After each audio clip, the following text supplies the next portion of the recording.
Hello guys, welcome to my channel Sparking Computer. Today I will teach you how to fix that problem which was some gamers or user having when they was pressing doing some work or playing games, then they pressing one or more time then shift. This option will come and irritate them. Today in this video I will teach you uh,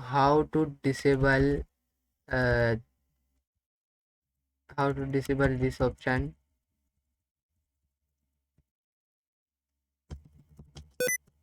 How to disable this option?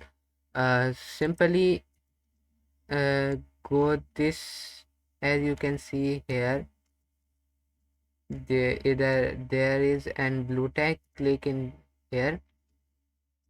After clicking here, you can see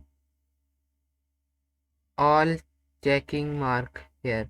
This, uncheck these all.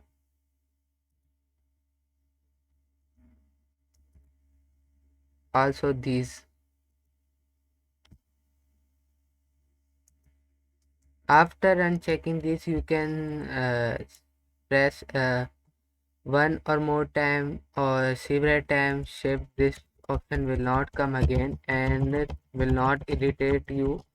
You can do your work easily and do your any kind of work or play games easily. So thanks for watching. Like and subscribe our channel.